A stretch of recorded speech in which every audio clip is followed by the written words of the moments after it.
Diplomat Hotel, mga repa. Hindi na nakakatakot daw dito.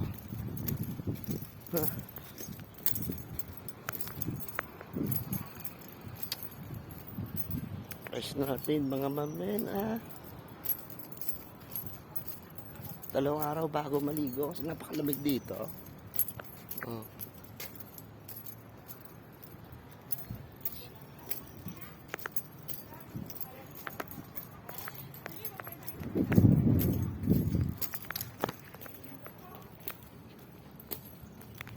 So, bawal na pumasok kasi bibitak-bitak mo daw yung loob.